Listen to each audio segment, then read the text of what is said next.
Halo guys, ketemu lagi nih sama kita berdua. Gue Hafiz. Gue Nyong Alga. Dan kita lagi di mana sih, Kak? Kita lagi di kaki Gunung Salak, di hutan pinus. Pokoknya di Gunung Salak lah pokoknya. Nah, pada kesempatan kali ini kita berdua bakal ngereaksi video yang bersangkutan dengan Broken Home. Biar nggak pakai lama, langsung aja kita tonton videonya. Video yang pertama dulu nih ya. Pak, saya sekarang udah gede, udah jadi cewek mandiri, tapi saya masih pengen digendong sama bapak, disuapin makan sama bapak, disayang-sayang sama bapak, pengen jalan kayak yang lain sama bapak. Pak, saya masih tetap anak kecil kesayangan bapak yang tiap pulang sekolah, tiap TK, bapak jemput di depan, naik motor bonceng berdua, yang tiap apa-apa bapak selalu turutin. Pak, saya butuh perhatian bapak. Saya sayang sama bapak. Bapak sehat-sehat ya. Sampai nanti saya nikah, bapak tetap jadi wali saya ya.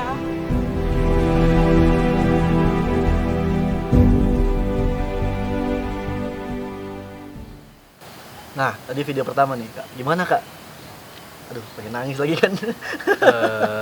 Asli sih ya, ini menyentuh banget nih di perasaan ya.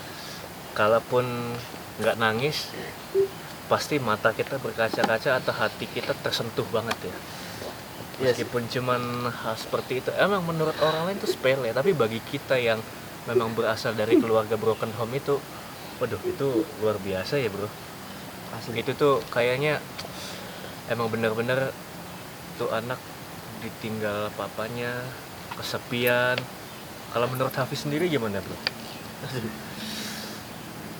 Ini gimana ya, benar-benar nyentuh banget sih. Sumpah, mau gimana pun juga ya, yang namanya anak gitu kan ya, mau dia udah segede apapun gitu, tetep aja dia tuh pengennya dimanja gitu loh, gak pengen jauh dari keluarganya gitu, apalagi orang tuanya gitu kan. Oh men, gak bisa nahan. Nggak apa-apa sih, emang karena ini kan realita kehidupan Hidupan broken sih, home ya. yang sesungguhnya ya. Kalau misalkan emang harus menangis, lepas aja. Bener sih, Bukan berarti nangis itu kita lemah. Tapi itu adalah ungkapan hati kita yang sejujur-jujurnya. betul. Jangan ditahan ya teman-teman. Kalau punya perasaan apa, kalian mau nangis, lepas aja nggak apa-apa. It's okay to be sad sometimes ya. Karena nggak selamanya menangis itu hal-hal yang menyedihkan, kadang juga ada menangis yang karena hal senang gitu kan. Iya, tangisan bahagia gitu. Oke, kita langsung lanjut kali video yang kedua ya. Remember when Tulus said, kau bisa patahkan kakiku, tapi tidak mimpi-mimpiku. Kau bisa lumpuhkan tanganku, tapi tidak mimpi-mimpiku. Diblokir papa sama istrinya papa. Oh, Berarti ini udah nikah lagi. ibu tirinya ya? Iya, ibu tirinya. Di sini dibilang sedih sih, Sedih banget. sedih. Cuman yang jadi hebatnya tuh dia bisa mandiri gitu. Dia perempuan loh, dia perempuan. Dengan kata lain ya, perempuan itu juga nggak bisa dianggap remeh gitu loh. Betul. Dan emang gender tuh sebenarnya bukan jadi suatu halangan buat berjuang, buat struggle gitu, biar lo bisa sampai ke puncak kehidupan lo gitu. Tadi gue lihat dia ngebayar kuliahnya sendiri, terus Cari freelance kanan kiri. iya, terus dari hobinya Dari dia hobinya bisa jadi- menciptakan penghasilan buat Benar. dia survive, itu luar biasa benar. guys. Oke, langsung next video ketiga kali ya. Oke, boleh.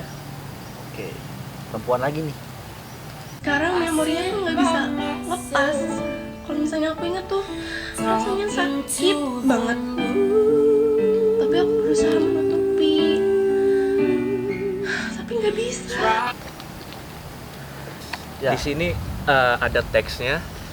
Ketika penghancur terbesar masa depan kita adalah keluarga kita sendiri. Wah, parah banget sih itu guys. Ini gimana ya? Terkadang emang sih orang yang menghalangi kehidupan, apa ya, menghalangi planning untuk masa depan tuh kadang orang terdekat itu, terutama keluarga ya. Cuman yang jadi pertanyaannya adalah sekarang lo yang nentuin kehidupan lo gitu. Lo lebih baik memilih rasa sakit itu dipendam pada diri lo sendiri, atau lo lebih baik bertumbuh dengan rasa sakit. Dengan kata lain, lo dari rasa sakit itu lo paham lah gitu.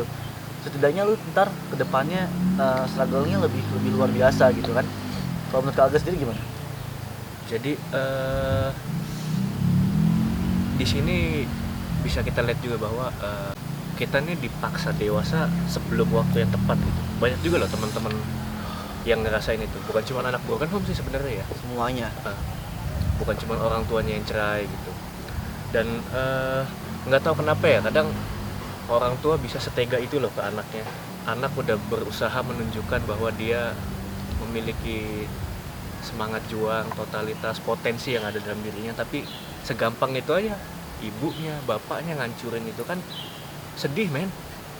Bisa bayangin kan kalian gimana rasanya? Langsung aja kita videoin keempat. Wah, Oke. cowok nih akhirnya nih.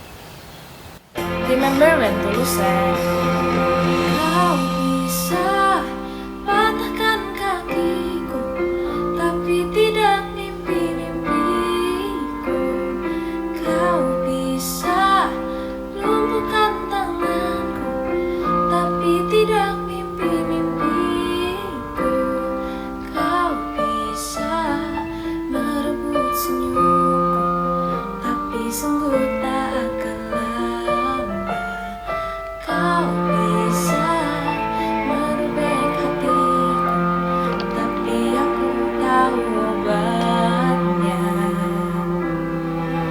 Manusia kuat, itu kita. Jiwa-jiwa yang kuat, itu kita.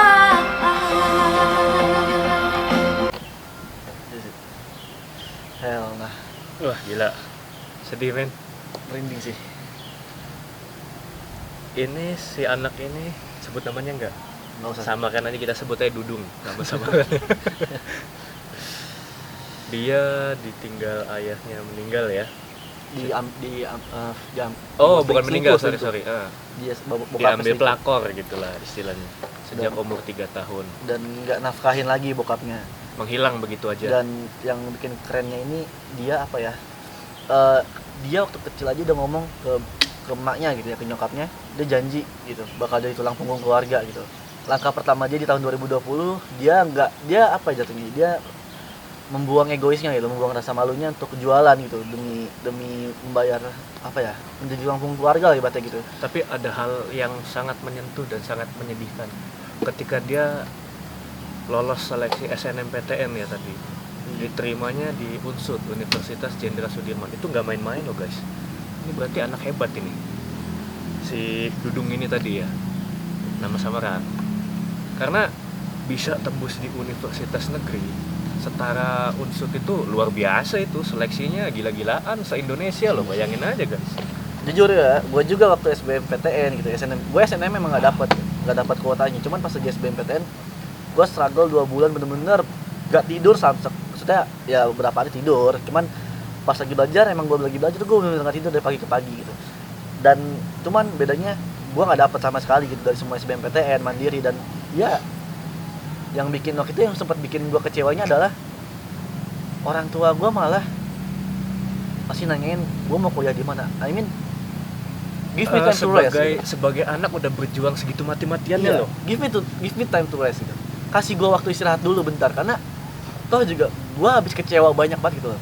Betul. habis Karena kecewa juga dia. mandiri pun jujur gue dibayarin guru gue semuanya, dan biaya seleksinya dibayarin guru. iya dibayarin guru gue, dan gue merasa mengecewakan mereka gitu loh.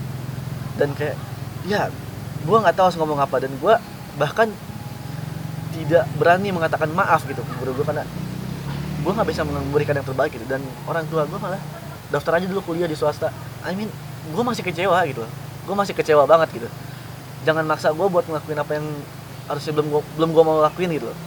Cuman ya mau gimana deh, akhirnya gue daftar ya gitu deh, akhirnya sekarang kuliah. Ya mungkin emang jalan hidup udah seperti itu. Iya. Gak apa-apa, tapi kita tetap survive. Oke, tadi udah 4 video ya, 4 video yang udah diputar. Gimana nih kalau menurut kakak?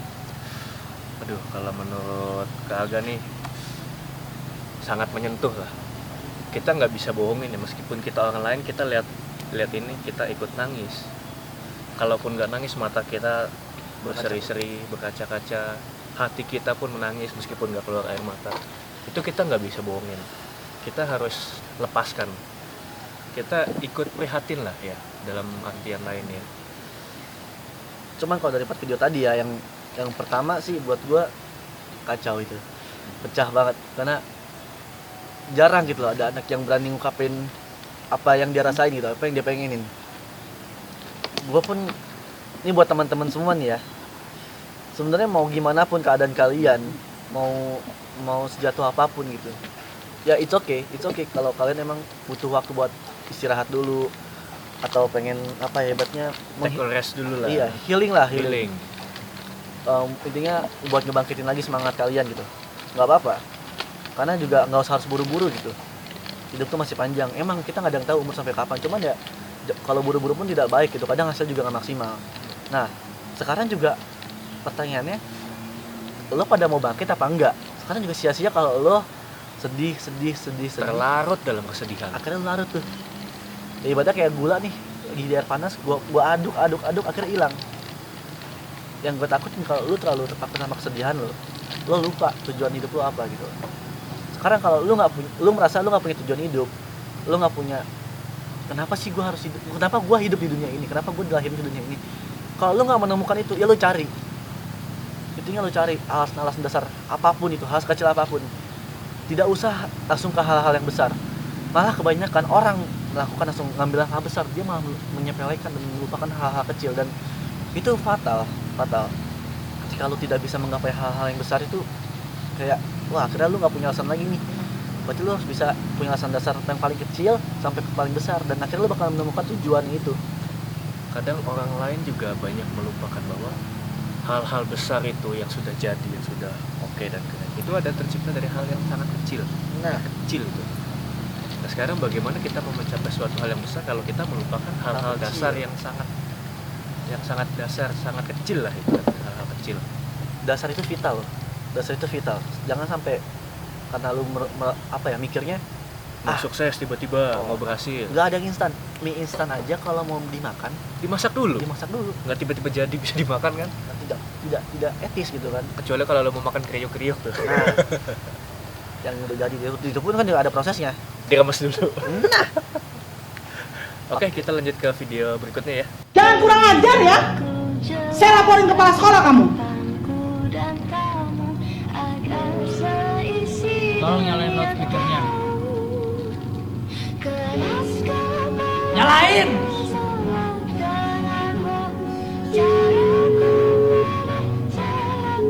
Ngapain lu telepon gue? Oh, itu gak tahu apa. Boleh ini. Lu udah buang waktu gue, tahu gak? Kenapa sih lu gak bikin gue susah? Emang ya, lu tuh gak bakalan bisa kayak Tommy sama Ian. Kalau gue bisa milih, gue gak mau punya anak kayak lu. Gue juga gak berharap dilahirin sama lo. Wah, parah ini, kasar banget orang tua. Si anak lagi merasa hancur di sekolah. Dia ditegur gurunya dengan kasar. Dipaksa harus telepon orang tuanya. Bunyiin sekalian speakernya. Biar tuh guru tahu bahwa nih di rumah keluarga gue nih bener-bener parah hancurnya. Dibandingin dengan teman-teman yang lain lagi. Dengan siapa? Tony dan Ian tuh tadi namanya tuh ya. tapi tadi kayaknya dia nelpon apa sih? Kita ulang ya. Jangan kurang ajar ya. Saya laporin kepala sekolah kamu. Tolong nyalain loudspeakernya. Kita coba review lagi videonya. Kenapa kita ulang? Karena di sini sudut pandangnya agak sedikit. Agak membingungkan lah ya. Iya. Ngapain lu telepon gue? Oh, itu gak tahu apa. Boleh ini. Lu udah buang waktu gue, tahu gak? Kenapa sih lu gak bikin gue susah? Emang ya, lu tuh gak bakalan bisa kayak Tommy sama Ian. Kalau gue bisa milih, gue gak mau punya anak kayak lu. Gue juga gak berharap dilahirin sama lo. Oh, tadi nyokap. Sini tadi typingnya, gue nggak mau punya pacar anak kayak lo gitu. Nah itu yang bikin ambigu. Ternyata di sini adalah nyokapnya ya, nyokapnya. Nyokapnya. Ini adalah hal yang nggak bisa lo lihat di dalam seseorang. Makanya lo jangan pernah menilai seseorang cuma dari covernya. Banyak orang yang ketawanya kenceng, tapi itu adalah cuma hal-hal yang buat nutupin apa yang terjadi sama dia. Nutupin kesedihannya hari-harinya.